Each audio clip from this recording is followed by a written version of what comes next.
सभी को नमस्कार। मेरा नाम उदय सिंह है। हम यहाँ हर वीडियो में मैथ्स के एक एक टॉपिक को लेकर के उनको कवर करेंगे और उनकी जो क्वेरीज आएंगी उनको भी क्लियर करेंगे।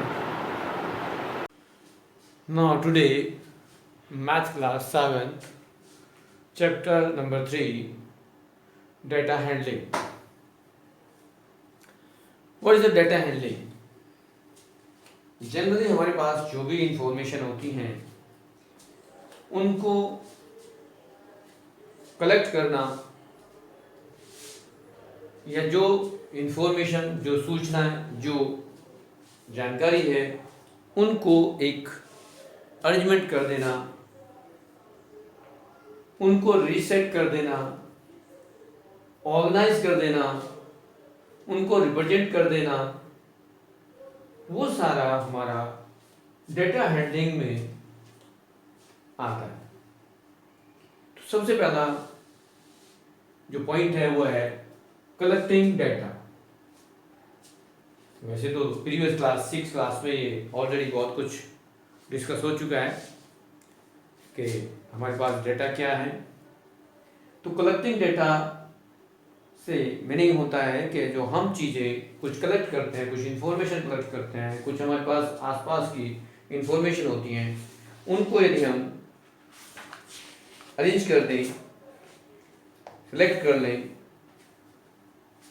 वो हमारा कलेक्टिंग डेटा कहलाता है। जनरली यदि हम क्लास में डिस्कस करना चाहें तो प्रीवियस क्लास में आप लोगों के मार्क्स का जो डेटा है उसको हम ले सकते हैं। जैसे मैथ में परफॉर्मेंस कितनी अच्छी रही, कैसी रही, कितने बच्चे के मार्क्स अबाउट टू 50% है, कितने बच्चों के मार्क्स 40% से अधिक हैं। ये क्लास की बात रह गई। ओवरऑल स्कूल की बात करें तो स्कूल में कितने बच्चे की परफॉर्मेंस मोर देन 80% रही, कितने बच्चों की परफॉर्मेंस 60% से मोर देन रही। फिर बात करते हैं ऑल ओवर स्टेट कि वहाँ पर परफॉर्मेंस क्या रही, या फिर और ऑल ओवर डेटा हम तैयार करते हैं ऑल ओवर कंट्री क्या परफॉर्मेंस रही। सिमिलरली अदर डेटा दे सकते हैं, एज स्पोर्ट्स में कुछ डेटा दे सकते हैं, कुछ हमारे कंट्री की इकोनॉमिक अर्थव्यवस्था पर यदि हम बात करें उसमें कर सकते हैं। बात कर सकते हैं कि हमारे आसपास एरिया, स्टेट, कंट्री, डिस्ट्रिक्ट कितने मेल कितने फीमेल हैं, कितने लिटरेट हैं, कितने अनलिटरेट हैं, कितने किस एज के हैं, एज प्लस 60 ईयर्स कितने हैं, प्लस 80 ईयर्स कितने हैं, या 20 प्लस कितने हैं। वो सारा डेटा हम कलेक्टिंग डेटा की लिस्ट में आता है कि हम उस सारे डेटा को इकट्ठा करें, कैसे करें। फिर आता है सेकंड पॉइंट है ऑर्गेनाइजेशन ऑफ डेटा। आप ऑर्गेनाइज कैसे करें? जनरली आप लोगों ने क्लास के अंदर देखा होगा कि हम ये कहते हैं कि किस बच्चे की टॉप ऐसे 10 बच्चों का मार्क्स की लिस्ट लिखो जो सबसे हाईएस्ट मार्क्स उन्होंने स्कोर किए मैथ्स में। 10 बच्चों की लिस्ट बना दें और उनके हाईएस्ट मार्क्स के अकॉर्डिंग उनको लिस्ट आउट कर दें। सेम कहा जाए दूसरा सब्जेक्ट ले, एज दूसरा सब्जेक्ट हम इंग्लिश ले लें, तीसरा सब्जेक्ट ले लें हिंदी, साइंस ले लें, और उसमें देखें कि ओवरऑल सब में बेटर परफॉर्मेंस किस बच्चे ने की। क्या उन टॉप 10 बच्चों में हर बार हर सब्जेक्ट में अच्छा परफॉर्मेंस कौन कर रहा है? तो वो ऑर्गेनाइजेशन ऑफ द डेटा कहलाता है। हम किसी इंफॉर्मेशन को ऑर्गेनाइज वे में कर दें। हमारे आसपास कितने बच्चे स्कूल जा रहे हैं, कितने बच्चे किस क्लास में जा रहे हैं, कितने बच्चे स्पोर्ट्स में इन्वॉल्व हैं, कितने बच्चे एनसीसी में इन्वॉल्व हैं, कितने बच्चे किसी दूसरी एक्टिविटी में इन्वॉल्व हैं। उन सब का जो हम डेटा इकट्ठा करते हैं वो लिस्ट बनाते हैं, उसको कहते हैं ऑर्गेनाइजेशन करना। नेक्स्ट पॉइंट आता है रिप्रेजेंटेटिव वैल्यूज। रिप्रेजेंटेटिव वैल्यूज का मतलब होता है कि हम उन डेटास के बेस पर कुछ और इंफॉर्मेशन फाइंड कर लें। जैसे अभी हमने एग्जांपल लिया कि कुछ बच्चों का लिस्ट बनाते हैं, ऑर्गेनाइज किया, और उसमें देखते हैं कि 10 बच्चे नहीं, हमारी क्लास में जितने भी बच्चे हैं उन सबके मार्क्स का एवरेज क्या है। तो क्या करेंगे, एवरेज एक वर्ड ऐड हो गया। आप लोगों को हर बार ये सुनने को मिलता है कि आपके एवरेज मार्क्स कितने हैं। यदि कहा जाए हिंदी में कितने मार्क्स हैं, इंग्लिश में कितने मार्क्स हैं, मैथ्स में कितने मार्क्स हैं, साइंस में कितने मार्क्स हैं, एसएसटी में कितने मार्क्स हैं और संस्कृत में कितने मार्क्स हैं, उन सब मार्क्सों को एक लिस्ट आउट बना दें तो वो कहलाता है आपका ऑर्गेनाइजेशन। देन यदि सपोज करो आपके 20 मार्क्स में से किसी में 15 है, किसी में 14 है, किसी में 16 है, या 18 है, या 12 है, या 17 है, तो यदि कहा जाए कि इनका एवरेज निकालना है तो क्या करेंगे, आप सभी बच्चे इस चीजों को करते हैं कि आपके मार्क्स कितने आए और उनका एवरेज क्या है। तो एवरेज जो वर्ड है वो हम यहाँ डेटा इंफॉर्मेशन में यूज करते हैं और इसको फिर हम आगे कह देते हैं अरिथमेटिक मीन। यहाँ हम यदि इन सबको ऐड कर दें और ऐड करेंगे तो यहाँ पर हमारे पास क्या होगा, 5 + 4 9, 9 + 6 15, 15 + 8 23, 23 + 2 25, 25 + 7 करेंगे, 25 + 7 is 32, एंड यहाँ पर आपके पास 3 + 3 6 और ये 9 हो गया। अब ये हमारे पास टोटल आ गया, total marks.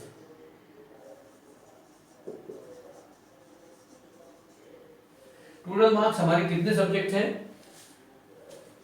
Number of subject जो हैं हमारे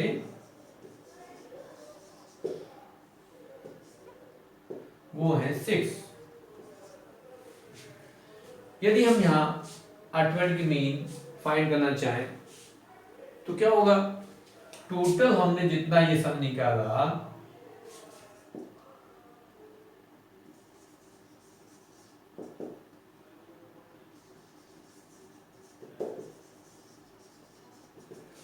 sum of all observation divided by number of observation करना। यदि हम यहां से डिवाइड करेंगे तो कितना होगा,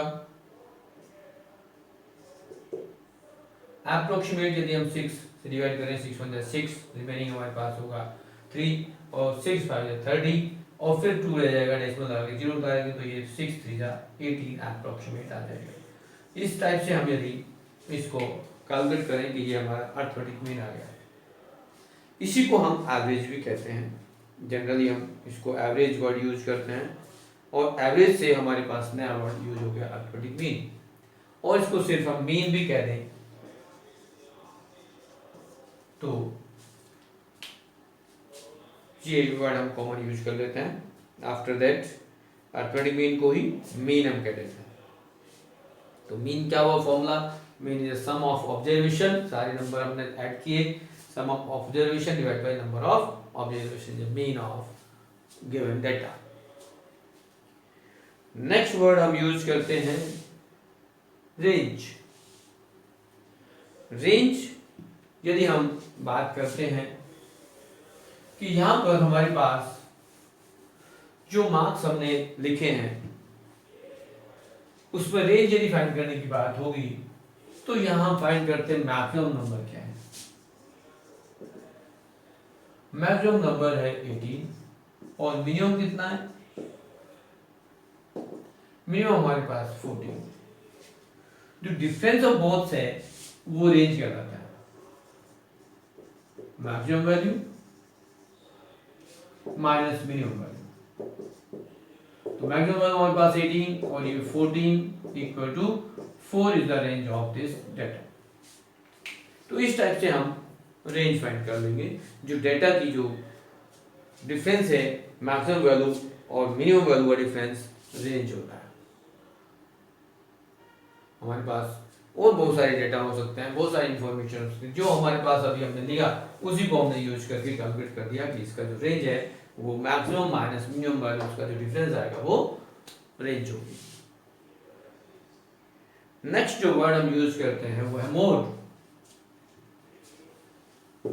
मोड से मतलब होता है कि हमारे पास यदि कोई डेटा गिवन है, अब इसमें हम किसी डेटा को एज ये मार्क कर देते हैं कि हमारे पास 15 है, 14 है, 16, 18, 14 एंड 17 है। Which number is maximum occurring, जो नंबर मैक्सिमम टाइम आ रहा है, मैक्सिमम टाइम दिख रहा है हमें इन सब में, वो मोड होता है। अभी हम देख रहे हैं कि यहाँ पर 14 जो है 2 टाइम्स है, तो इसका मोड जो होगा वो 2 होगा। What is in mod is 14। In case यदि कोई दूसरा नंबर हमारे पास रिप्रेजेंट होता है या कोई और रिपीट होता,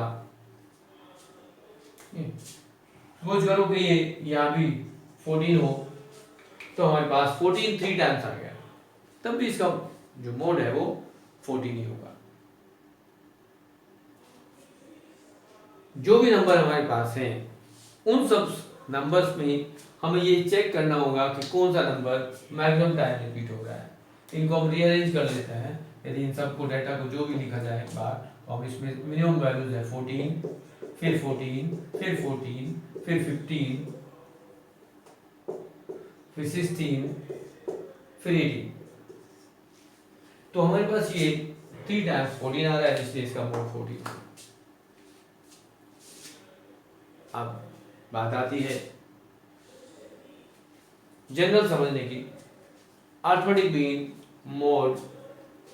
अर्थमेटिक मीन हम ये भी मान सकते हैं, क्या एग्जांपल और ले लें जनरली एज ए क्लास में ही स्टूडेंट्स का ले लें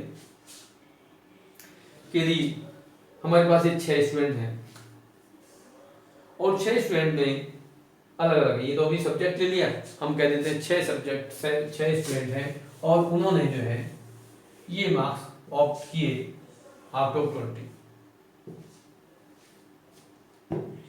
तो इनका मीन क्या होगा या इनका मोड क्या होगा? तो मीन क्या करेंगे, इन सबको ऐड करेंगे। जनरली यदि मीन की बात करें तो ये 14 plus 14 plus 14 plus 15 plus 16 plus 18 divide by 6 हम कर देंगे।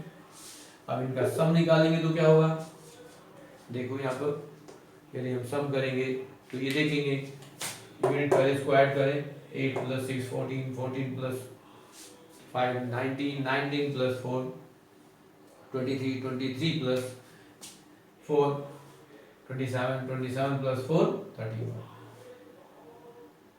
और 3 प्लस 1 4 5 6 7 8 9 91। यदि इसको इजी हम और डिवाइड करना चाहें तो हम ये मान लें कि ये 70 ले लें, तो ये यहाँ पर आएगा 90। कोई फर्क नहीं पड़ता, वैल्यू यदि हम चेंज कर देते हैं तो कोई फर्क नहीं पड़ेगा, बट हमें इजी हो जाएगा कैलकुलेशन करने में। हमारे पास 6 से डिवाइड करेंगे तो ये आ जाएगा आपके पास 50। 90 को 6 से डिवाइड करो, डायरेक्ट 15 आ जाएगा, होल नंबर में आ गया। लास्ट टाइम हमने डेसिमल में निकाला। अब इनको मोड यदि निकालना है हमें, तो ये 6 स्टूडेंट के मार्क्स हमें मिले। अब मोड की बात जनरली एक एग्जांपल लेते हैं हम। आप जब असेंबली में खड़े होते हैं तो असेंबली में खड़े होने के लिए आपको कहा जाता है कि आप अपनी हाइट के अकॉर्डिंग खड़े हो जाइए। सबसे छोटा बच्चा सबसे आएगा, फिर उसके बाद उससे अधिक हाइट का आएगा, फिर उससे अधिक हाइट का आएगा। तो उन्हें कहते हैं असेंडिंग ऑर्डर में खड़े हो जाना।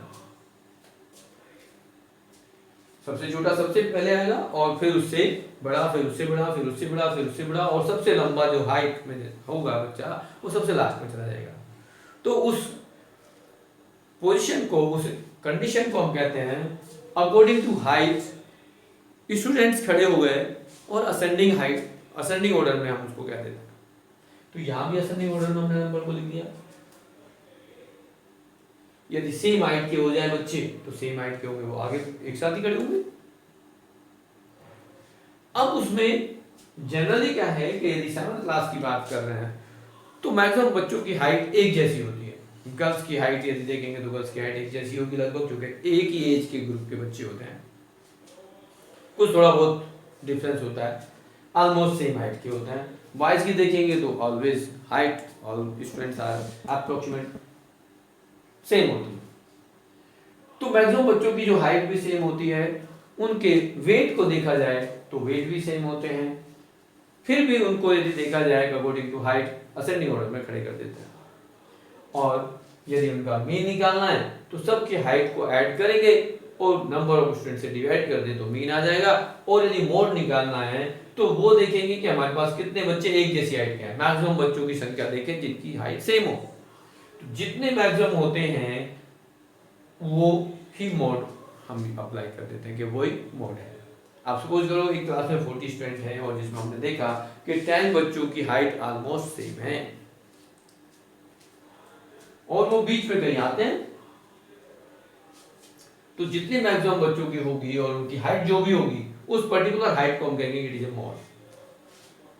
मार्क्स की बात कर रहे थे तो मार्क्स सेम आ गए, तो वो 14 है, मार्क्स है तो 14 भी मॉड हो गया। अब नेक्स्ट वर्ड आता है मीडियन। अब मीडियन में हम कहते हैं कि हमारे पास जो नंबर ऑफ स्टूडेंट है वो अब कम अधिक हो सकते हैं। और हम एक एग्जांपल लेते हैं कि हमारे पास 10 स्टूडेंट्स हैं और हमने 10 मार्क्स का एक यूटी लिया,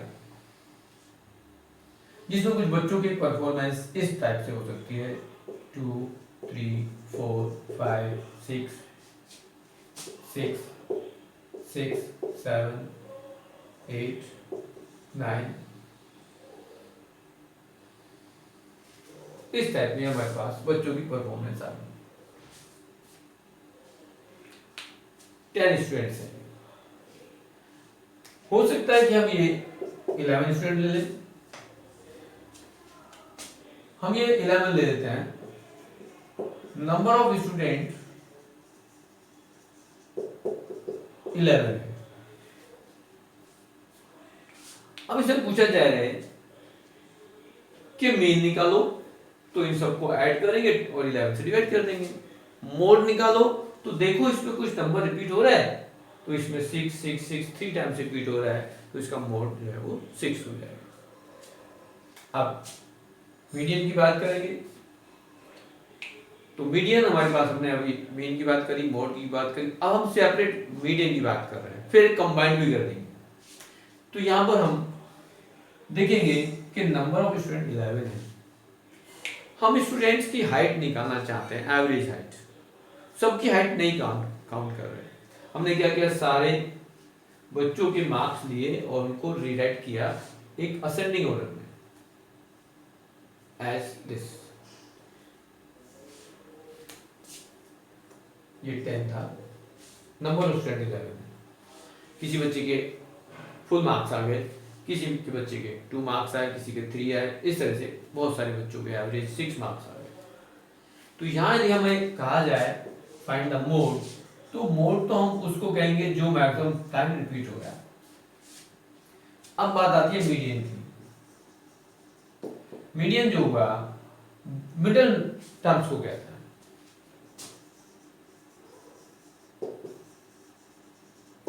अब इनमें मिडिल टर्म्स क्या है, यानी 1, 2, 3, 4, 5, 6, 7, 8, 9, 10, 11, तो नंबर ऑफ स्टूडेंट हमारे पास 11 है। अब 11 में मिडिल स्टूडेंट्स कौन सा होगा, जिसके मिडिल में मार्क्स आए हैं वो कौन सा होगा। तो यहाँ हम देखेंगे कि जो स्टूडेंट्स के बीच में है 1, 2, 3, 4, 5। अब यहाँ पर देखेंगे कि ये नंबर हमारे पास 11 है, तो 11 के का मिडिल नंबर क्या होगा वो सोचना है। 11 का मिडिल नंबर आगे कितने होंगे पीछे कितने होंगे वो हमें दोनों को देखना है। यदि हम आगे की बात करेंगे तो 11 के यदि सपोज करें कि एग्जाम्पल लें, इसको एक छोड़ दें, यहाँ छोड़ देते हैं, इधर से एक छोड़ देते हैं, इधर एक छोड़ देते हैं, यहाँ एक छोड़ेंगे, ऐसे ही यहाँ छोड़ देते हैं, फिर ये छोड़ देते हैं, ये छोड़ देते हैं। तो ये जो नंबर है हमारे पास, ये मिडल वाला मार्क्स आ गए और मिडल वाले नंबर आ गए। तो जो मिडल टर्म है वो 6 है। अब यहाँ उस बच्चे के मार्क्स जो है वो 6 है, तो यहाँ जिसके भी हैं वो उसका मिडिल टर्म हुई और मिडिल टर्म को हम मीडियन कहते हैं। जनरल दूसरा एग्जांपल लेते हैं। हमने कुछ बच्चों को प्लेग्राउंड में बुलाया और उसमें भी हमारे पास 11 स्टूडेंट थे। उनको कहा गया कि वो असेंडिंग ऑर्डर में खड़े हो जाएं। एज एग्जांपल ले लें 1, इन सबको ये 1 हो गया, 2, 3, 4, 5, 6, 7, 8, 9, 10, 11, 12, 11 है, 11 तक करना है। 1, 2, 3, 4, 5, 6, 7, 8, 9, 10, 11। अब इसमें यह कहा गया कि आप अपनी हाइट के अकॉर्डिंग खड़े हो जाएं। अब हाइट के अकॉर्डिंग क्या होगा, जो सबसे छोटा होगा पहले आएगा, सबसे बड़ा होगा अधिक हो बाद में आएगा। और इसमें पूछा जाए कि मिडिल कौन सा है, तो मिडिल में हम देखेंगे 11 का मिडिल जो होगा 1, 2, 3, 4, 5 को छोड़ दें और 1, 2, 3, 4 बाद में छोड़ दें। ये फर्स्ट 5 दिए और यहाँ पे लास्ट के 5 छोड़ दें। तो नेक्स्ट जो हमारे पास ये बीच मिडिल वाला है वो उसकी जो हाइट है वो मिडिल में है और मिडिल में जो स्टूडेंट आया है वही मीडियन होगा। अब इन केस ये नंबर ऑफ स्टूडेंट्स 12 हो जाएं तो क्या होगा। यदि हम बात करें कि हमने एक स्टूडेंट जो है रिजर्व में बुला लिया, कोई एक स्टूडेंट और आ जाए, अब यह स्टूडेंट जो है वो 12 हो गया। अब आप क्या देख रहे हैं कि हमारे पास जो स्टूडेंट खड़े हैं सारे असेंडिंग ऑर्डर पे खड़े हैं। अब इसमें देखें मिडिल स्टूडेंट कौन सा होगा, तो यहां हम एक हटा दें, इधर से एक हटा देते हैं, फिर दूसरा हटा देते हैं, फिर तीसरा हटा देते हैं, फिर चौथा हटा देते हैं, फिर पांचवा हटा देते हैं, फिर भी ये 2 बच गए, इनको कैसे हटाएं। तो ये जो दोनों हैं हम देख रहे हैं कि दोनों की हाइट लगभग सेम है। जब आसपास खड़े होते हैं दो स्टूडेंट्स तो उनकी हाइट ऑलमोस्ट सेम होगी।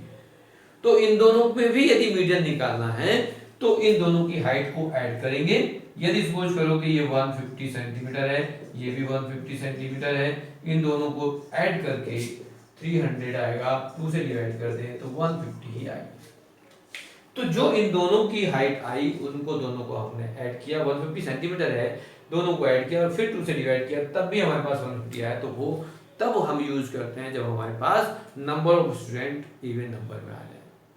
इवन नंबर और ऑड नंबर हम समझ चुके हैं पहले ही, 6 क्लास में 7 में क्लास में लिया है। इवन नंबर जो 2 के मल्टीपल होते हैं और ऑड नंबर जो 2 के मल्टीपल नहीं होते। तो हमने यहाँ 11 लिए थे, तो जो ऑड नंबर है, तो ऑड नंबर में एक मिडिल टर्म्स निकालना आसान है और इवन नंबर में हमें 2 मिडिल टर्म्स मिलेंगी, दोनों को यूज करेंगे। तो जनरली यदि हम इसकी बात करें कि इसका जो फॉर्मूला है वो क्या होगा मीडियन के लिए, तो हमारे पास एक फॉर्मूला होता है। मिडिल टर्म्स हम लेंगे तो यहाँ हम लिखेंगे, यहाँ हमारे पास n प्लस, अब यदि ये n क्या है, n नंबर ऑफ टर्म्स है, नंबर ऑफ स्टूडेंट्स है। यदि ये n ओड नंबर है या ओड टर्म है, तो ओड में जैसे 11 लिया तो 11 प्लस 1/2 टर्म यदि जो होंगी वो हमारी मीडियन क्लास होगी।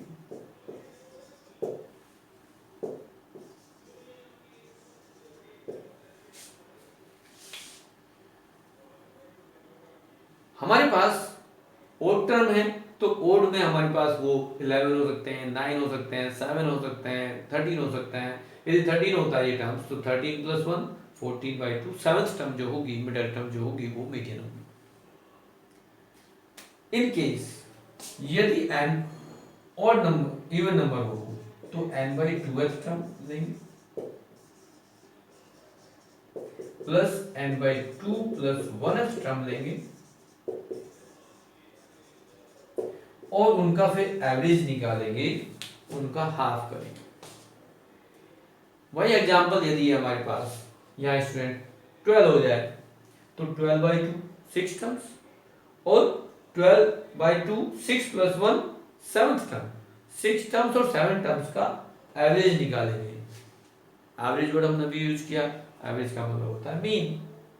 तो यहाँ दो टर्म्स का मीन निकालना है, तो ये हमारे पास कब हम यूज करते हैं, if n is even number। यदि इवन हो जाए n, तो फिर ये फॉर्मूला आ गया, और यदि n ऑड है तो ये फॉर्मूला आएगा। इस टाइप से हमारे पास हमने सारे पॉइंट डिस्कस किए, as general collecting of data, organisation of data, representative of values जिसमें अर्थमेटिक मीन आता है, एवरेज आता है, रेंज है, मोड है एंड मीडियन। इस टाइप से एक छोटा सा टॉपिक ये parts of the this chapters complete हुआ। सेकेंड टॉपिक आगे सेकेंड क्लास में लेंगे।